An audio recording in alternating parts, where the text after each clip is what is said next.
In this slide, we're going to discuss fallacies of weak induction.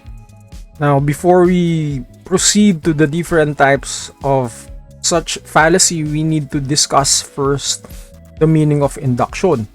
And why is it the word weak is indicated here? Right? Okay. Induction muna tayo. When we say induction or to induce, the words na closely related with the word induce are the words persuade, convince, and to bring about. Alright, we're going to use these three words to discuss the meaning of induction. So in other words, when you say weak induction, yung weak dito na tinutukoy is the connection of the premises, and then the conclusion is not strong enough to support the conclusion itself. So since it is weak, dahil nga hindi weak yung connection like this image, it's very hard for the arguer to persuade the respondent. The shred of evidence which can be seen in the premises, here, the premises provide at least a shred of evidence in support of the conclusion. Ibig sabihin, hindi sapat pa rin yung ebidensya para suportahan yung premises, para magsuportahan yung premises tsaka conclusion. Under weak of induction, we have 6 types. Ad verecundiam. When you say ad verecundiam, ganun pa rin. It was derived from the Latin word veracity or to verify. So when we say veracity or verify, we're talking about the arguer. The arguer or the one who's speaking or the one who's claiming the fallacy. Under ad verecundiam or argumentum ad verecundiam, the arguer or the arguer in the fallacy or the arguer in the who is claiming the statement is not actually qualified. So we question the qualification of the authority under ad verecundiam. Next is ignorance or argumentum ad ignorantiam, hasty generalization, false cause, slippery slope, and then weak analogy. Unahin na muna natin tong ad verecundiam, then we're going to discuss one by one the subsequent types of weak induction. Example is this slide. Assuming na ang tinutukoy natin dito is the girlfriend, kasi lahat ng antabay dito ay puro kalalakihan. Yan. You're going to shop with your girlfriend, and then let's say for instance your girlfriend mentioned that let's go shopping as mentioned by your girlfriend, and then it won't take long, she said. So paano natin sinabing example to ng ad verecundiam? Ad verecundiam, ang keyword is we question the credibility of the authority or the speaker or the arguer. In this case, the arguer or the one who is claiming the statement is the girlfriend. Okay, sabi niya hindi daw magtatagal pag magsha-shopping. Pero ang tanong, bakit nag-aantay yung mga kalalakihan dito sa labas ng isang shop kung hindi naman magtatagal? Okay, that's ad verecundiam. Another example is this ad. This was an ad made by a certain soft drinks or soda during, I believe, during the 50s, if not the 50s, during the early 1960s. So it's stated here, not soon enough, laboratory tests over the last few years have proven that babies who start drinking, ang nakalagay dito, soda during the early formative period have a much higher chance of gaining acceptance and fitting in during those awkward pre-teen and teen years. So if the parent would want their child to not to have a hard time to be accepted by their friends during the pre-teen and teen years, it's recommended by this ad to let your child consume this certain soft drink or soda. So do yourself a favor, do your child a favor, start them on strict regimen of sodas and other sugary carbonated beverages right now for a lifetime of guaranteed happiness. So kung sinasabi niya dito, lifetime of guaranteed happiness, and then to be accepted by group of friends during the teen and preteen years. This was according sa manufacturer ng isang soda or ng soft drink. So, we question again, this can be considered under ad verecundiam because anong qualification ng manufacturer ng soda to claim yung psychological development ng bata after several years? Anong kasiguraduhan natin, anong qualification nila, anong basis nila to state that after drinking this their product, may assurance na acceptance during the preteen and teen years, and then may lifetime of guaranteed happiness. Okay, that's for ad verecundiam again. Ad verecundiam, again, sa Latin word, it's an appeal to authority or appeal to misplaced or unqualified authority. The authority is stating such claim which is based just on prestige or fame of the person endorsing the view. Yung pinaka-closest English word associated with the word verecundiam is the word veracity, which means conformity to the truth or fact, truthfulness, accuracy. Now, since this is a fallacy, yung veracity nawawala dun sa tao kasi nga yung tao who is the arguer, who's holding the fallacy is not actually qualified. So we question the credibility of the speaker regarding statements that are not his specialization. So hindi niya specialization yon, hindi niya field, hindi siya master dun sa field na yon. Since hindi siya master sa field na yun, hindi siya expert, he is still claiming, he is still holding that claim. That's why pwede siyang ma-consider as under ad verecundiam. So another example, sleeping with your hair wet can make you blind. That's true. That's what our gardener said. So one indicator under ad verecundiam is may speaker tayong nakikita, tapos may kiniklaim yung speaker. In this example, ang kiniklaim ng ang speaker natin is the gardener. So now let's check yung kiniklaim niyang truth, which is sleeping with your hair wet. So anong kinalaman ng kanyang field of gardening dun sa pagtulog ng basa ang buhok? So kung walang kinalaman yan, hindi qualified yung person to say such statement. So this is under ad verecundiam. Another example is this ad again. For me, according to Christine Reyes, a celebrity, only real men drink cold fortified. So if you're not real man, you are not drinking cold fortified. So again, in this example, the unqualified authority in this case is the celebrity Christine Reyes.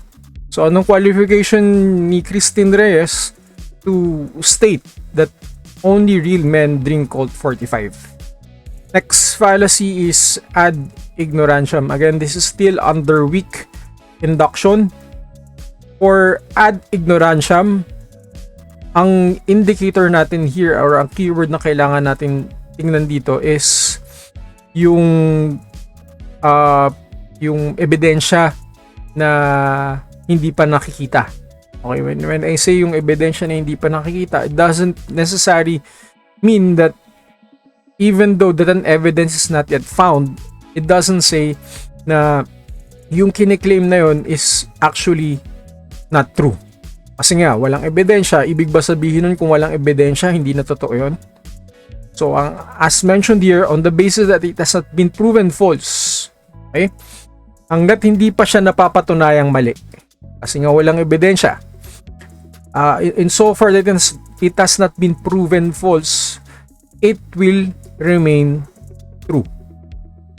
So, what ignorance are we talking about here? We're talking about the evidence of proving something which is false. So since we don't have the luxury to acquire enough evidence to prove something false, does that mean that it will remain true? Now, if you would continue to insist that something will continue to be true, kasi nga wala pa tayo nakitang ebidensya to prove it otherwise, we are committing a fallacy of ad ignorantiam kasi hindi pa naman natin totally na-exhaust yung ebidensya to contest yung kiniklaim natin na something true. Okay? So, another element na pwede nating gamitin under ad ignorantiam is to just reverse this first statement here.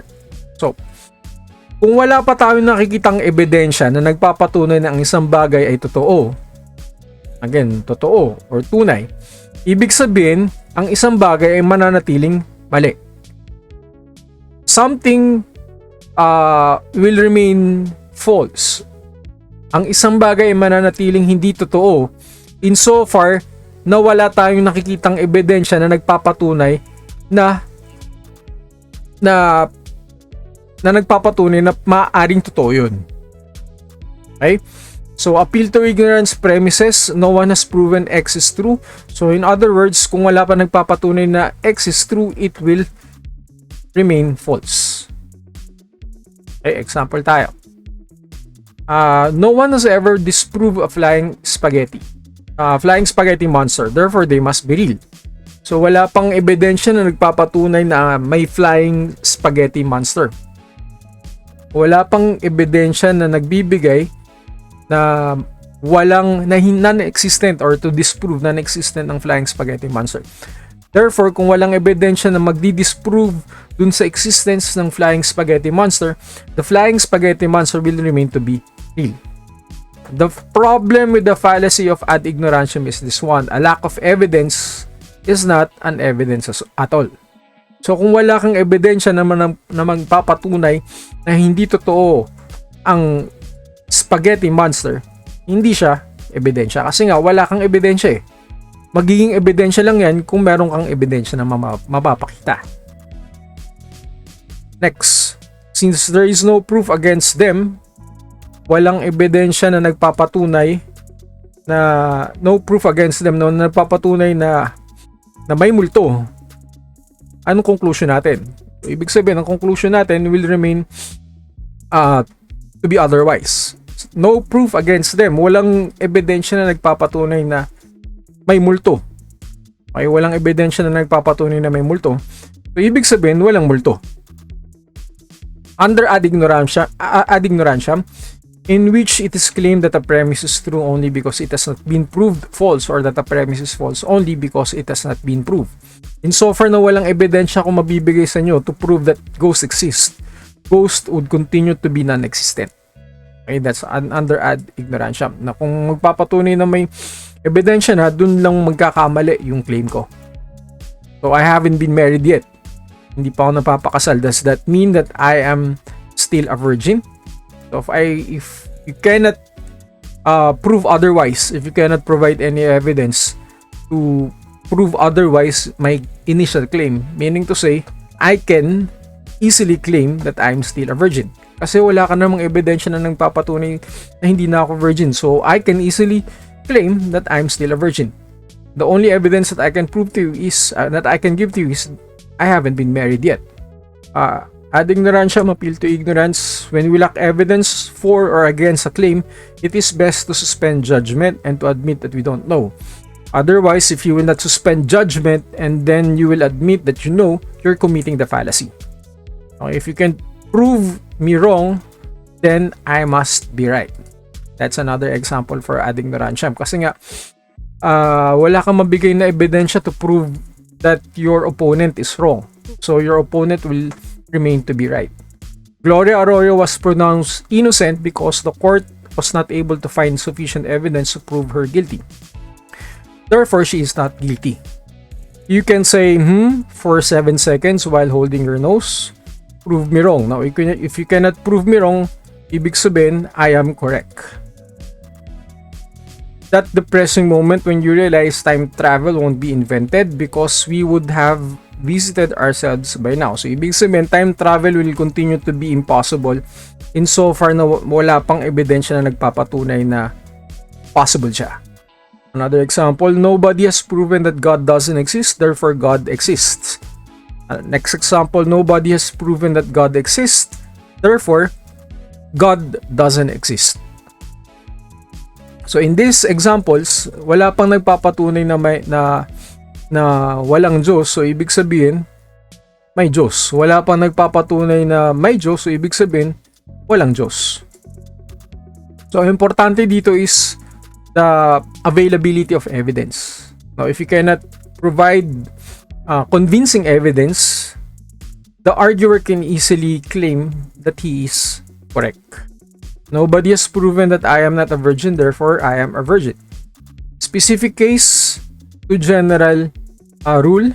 Next fallacy tayo, it's hasty generalization or quick generalization. When I say hasty, it means quick. We draw a conclusion about the population based on a sample that is not large enough.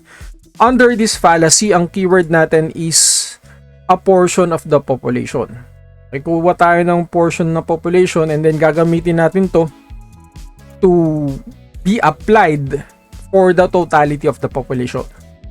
So yung portion of the population is applicable also sa pangkalahatan na populasyon. Now, if we do that, we're generalizing. We're committing generalization. The size of the sample is too small to support the conclusion, but we still insist that the sample of that population will still support the conclusion. You know, if that happens, we're committing hasty generalization. So basing broad conclusions regarding the statistics of a survey from a small sample group that fails to sufficiently represent an entire population. So ibig sabihin, ginagamit natin yung small sample group to conclusively represent the entire population.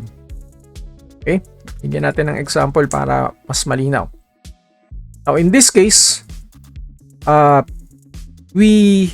tingnan natin from particular to general. That's hasty generalization.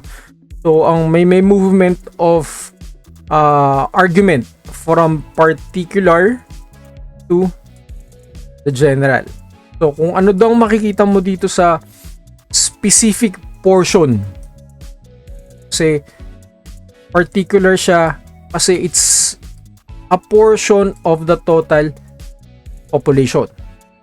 Okay, tingnan natin dito sa argument na to. Alin dito yung general population? So, after only 1 year, the alternator went out in Mr. O'Grady's new Aveo. Mrs. Dodson's second premise, a cruise, developed a transmission problem after 6 months.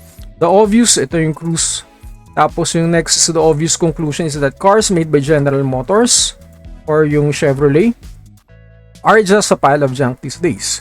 So, ibig sabihin yung Aveo, tapos yung cruise belong sa general population ng General Motors o ng Chevrolet. So, yun yung dapat na structure na kailangan natin makita under hasty generalization. We have particular portion of the population, which is the Aveo and then the cruise. These are sample particular parts of the General Motors family or in Chevrolet. So, may movement from particular to general. So, ibig sabihin, may problema dun sa Aveo, tapos may problema din dun sa cruise. So, in other words, I'm committing a hasty generalization by concluding that all cars made by General Motors are a pile of junk these days. Because, bakit siya junk these days? Because of the problem encountered by a specific person dun sa Aveo and then another specific person dun sa cruise. Okay, that's hasty generalization. So, tingnan ulit natin the structure of hasty generalization. We have the general population and then we have the particular or portion from the general population. 6 Arab. So, ibig sabihin, kung may 6 Arab tayo, that's already a portion of the general population. So, we have 6 Arab fundamentalists were convicted of bombing the World Trade Center in New York City. The message is clear. Arabs, so ibig sabihin yung Arabs is the general population, are nothing but a pack of religious fanatics prone to violence. So, ibig sabihin, nilalahat ko based from my portion of experience.